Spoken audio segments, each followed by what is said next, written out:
Good morning. I'm CBS This Morning Saturday co-host Michelle Miller, and we're in the Toyota Green Room with author and journalist Keith O'Brien. Now, we've learned all about famous pilots like Amelia Earhart and Charles Lindbergh, but most know little or nothing at all about the competitive sport of airplane racing in the 20s and the 30s. Now, in Keith's new book, Fly Girls, How 5 Daring Women Defied All Odds and Made Aviation History, he weaves together the narratives of 5 women who flew competitively and whose stories have been mostly left out of the history book. So we welcome Keith O'Brien. Thanks so much for having me. I'm really thrilled to talk about this because, you know, as we're still talking about Amelia Earhart, and as you well point out, she was not the first, nor was she, in some circles and some opinions, the best or the most talented in her efforts. Tell me who these women were.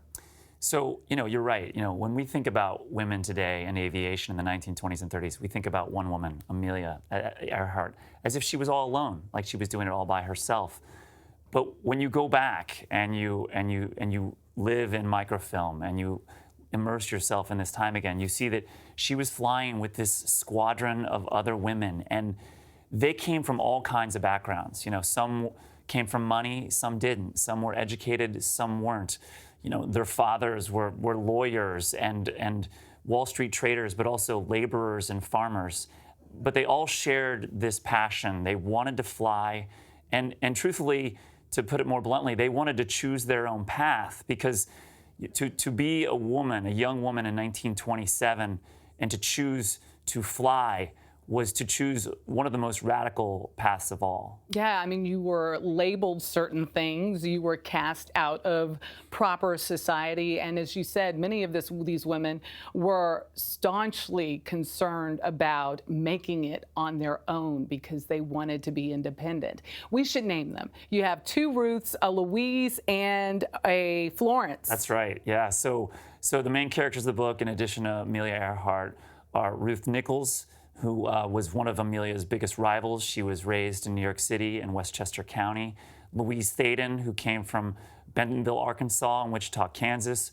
Ruth Elder, who was from Alabama, and Florence Klingensmith, who was from rural Minnesota. Such a range here. How did they form this squadron? Because they were friends, were they not? And rivals. They were, yes. Especially Ruth Nichols, Amelia Earhart, and Louise Thaden. They were the core of this group. They were friends and rivals. They all emerged organically. In the late 1920s, air racing became one of the most popular sports in America. Imagine primitive airfields, literally airstrips, where 500,000 people would gather over a course of a weekend, not to see air shows like we think of them today, but air racing. These were extremely dangerous and extremely thrilling. This is the time of Charles Lindbergh. This is the time of daring flights. And these women who were aviators wanted in. They wanted to be part of this sport. And yet they were kept out in many instances from competing and from actually showcasing what they could do. And in some cases, what they could do sometimes better than men. What were those barriers? There were so many barriers for these women. In the beginning, they didn't let them race at all. In 1928, these women, led by Louise Thaden and Amelia Earhart, they lobbied to be part of the air races. The men finally in 1929 allowed them to race, but they put all kinds of restrictions on them. Instead of just racing from Los Angeles to Cleveland like the men would do, the air race organizers forced the women, literally forced them to stop in 15 different towns because they didn't believe they had the quote-unquote stamina to make it across the country in 1 hop or 2 hops. That's just the beginning of it. There were rules at the time by the Department of Commerce, which was what predated the FAA. The Department of Commerce had rules that suggested women shouldn't fly when they were menstruating. These were the times that these bold female aviators lived in, and they refused to live by those rules. They pushed their way into the races, and ultimately they would triumph. Was there one thing that they did that helped them pierce the veil? I'm sure that Amelia Earhart's efforts and really the publicity that she garnered helped a lot of their efforts. But I mean, what was it that pierced the veil? How did Earhart push through? Well, Earhart initially was a social worker in Boston. You know, we've mythologized her to the point that we've forgotten her beginnings and how much she struggled. You know, she was a social worker in Boston, and she was a pilot as well. And in 1928, some wealthy men were looking to put a woman across the ocean. You know, they wanted to find the female Charles Lindbergh. And so why did she fit their mold? Why was she okay as opposed to like a Florence or a Ruth? You know, what was it about her that sort of put her into the forefront? It was a lot of luck. There was a plane that had been acquired for this historic flight, and it was a giant seaplane, and it was sitting in the water off the coast of Boston in the harbor there. And if you were looking for a female aviator in 1928 in the city of Boston, there was really only one woman to call, and that was the social worker on Tyler Street. And so Amelia Earhart gets this call, and she gets an offer to not to fly this plane. And this is, again, an example of the sexism that they faced at the time. They didn't offer her the chance to fly the plane. What was she just supposed to stand there and look pretty? She was going to ride as cargo. And she knew it. She knew, and that was her term. When she made it across the ocean, flown by men in 1928, she became a global star. You know, someone who got her own book deal and someone who went on tour. But she knew, you know, to her enduring credit, that she had really done nothing for that fame. And she said, you know, I was just a sack of potatoes on this flight. And, you know, in the rest of her short life, and sadly, it would be just another 9 years, Amelia would do everything she could to prove that she could make it in the sky, and by extension, that other women could too. You know, if a woman could prove in 1928 that they could fly, that they could race the men, that they could win, that was proof that they could do anything, because that stage in the late 1920s, early 1930s, the stage in the air was the most glorious stage of all. And it was the stage of, I guess, equalizing. It was the great equalizer, because if you could withstand the dangers of aviation, then up in the sky, what could you do on the ground? Absolutely. And to be even more blunt about it, you know, these women had to overcome more than the men, because not only did they have to face the same dangers, the same risks of crashing, the same risks of disappearing over the ocean, they had to fight through harassment and demeaning comments just to get a pilot's license, just to be on an airfield before they had proven themselves. And so if you were a woman in 1928, 1929, who not only flew in the races, but even just got a pilot's license, you had proven that you were of strong character and clearly an excellent aviator, because you had flown through so much already. I had grown up hearing about another aviator, Bessie Coleman, the first African-American woman to have a pilot's license. I would imagine the barriers for black women, not only just black women, but all blacks who were trying to, you know, enter this field, was stifling. What was it like for someone like Bessie? Because you did research on even her, and the reason you said she wasn't in the book was because she died before this era of women came along. Correct. So my narrative takes place between 1927 and 1937. Specifically, you know, this narrative is about women fighting for the right to fly and the right to compete in the air races. Sadly, you know, Bessie Coleman predates that. She was a true pioneer. You know, she earns her pilot's license and is flying in the early 1920s at a time when you find almost no women in the sky. And Bessie sadly crashes and dies in what was known as a Jenny, a JN-4, a very primitive biplane in 1926. In April of 1926, Bessie Coleman dies in front of a crowd for reasons unknown. You know, when a plane crashed in those times, there was no black box. There was no way to determine what had happened. All too often, these things just did happen.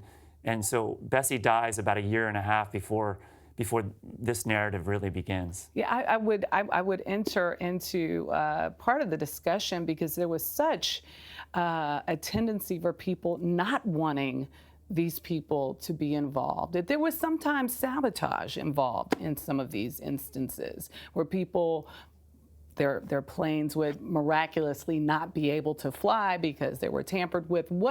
Those are some of the stories that I heard. What did your research provide?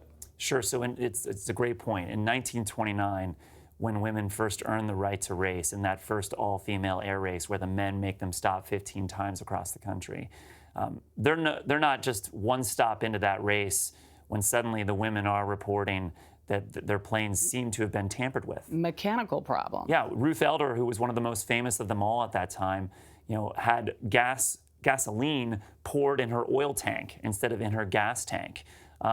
Other women reported that the brace wires on their wings, which is the wires that connected them to the fuselage, added extra support, snapped as if they had been cut with pliers. There were investigations. None of it was ever proven. But these women, believed that their planes had been tampered with. But whether that happened or not, whether men on the ground in San Bernardino, California, were tampering with and trying to sabotage their planes, I think what was almost sort of worse and what was clearly happening was the way they were covered by the newspapers. When a man made a daring flight, he was a hero, he was an airman, he was a gladiator. The press went out of their way to call these women anything but an aviator. They were ladybirds, they were sweethearts of the air. They were powder puff girls. And powder puff girls. That term that you hear today, powder puff. Yes. This actually is born in 1929 when these women fly across the country. The race begins, its official title is the National Women's Air Race. And the press, by day 2, start calling it the Powder Puff Derby. And where does powder puff fit into the world of aviation? Sure. So, in 1920, it doesn't. It doesn't at all. But in 1929, powder puff was a common. It was a little thing that you used to apply your makeup. And it was a very popular item at the time, and there were powder puff salons and powder puff ads in the newspapers, and so they called them the Powder Puff Girls, and it really bothered them. Amelia Earhart said at one point, would it kill them just to call us pilots? The death of so many of these pilots, as we said, it was a dangerous field. How did that play out when it happened to a man who crashed versus a woman? And what is it that you want people really to glean from this book moving forward? Sure. So when a man crashed and died, as inevitably they did in these races, they were often hailed as a hero. Sometimes they were given grand tributes right there on the airfield that weekend with 21-gun salutes and flybys and his ashes scattered from a plane, while everyone, bowed their heads. When a woman died in these races, as sadly would happen and does happen to one of the main characters of Fly Girls, she doesn't even get the most basic human respect. It's infuriating. At times, these women gave everything to do the thing they loved, and we've forgotten them. It just feels wrong. And with Fly Girls, I hope that we give them the recognition that they so deserve. And I hope, too, that we show that, Amelia Earhart wasn't alone. This wasn't just some kind of one-off accidental hero. She stood shoulder to shoulder with other heroes. And hopefully, with this book, we've written them back into the story. Is that what sparked the fire in you to write this book? I can tell you exactly where I was when I knew that I had something here. I was deep in a newspaper archive, and I stumbled upon this air race where one of these women died, and how it was treated by the press was stunning and insulting, and yes, that is where it began for me.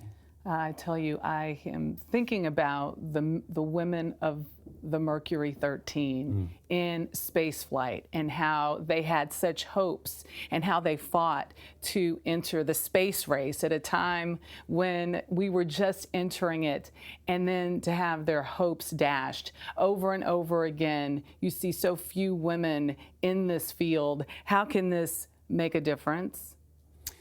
Well, I hope it shows to anyone who reads it, man or woman, boy or girl, that anything is possible. That if you work hard, if you persevere, you can do anything. And these women showed that, and the ones who lived into old age, into the 1960s and 70s, they continue to advocate for young girls to join them in the sky. The book is called Fly Girls: How 5 Daring Women Defied All Odds and Made Aviation History. Keith O'Brien, we thank you for writing it. We thank you for visiting us here in the Toyota Green Room at the CBS News Broadcast Center. Thank you, Michelle, for having me.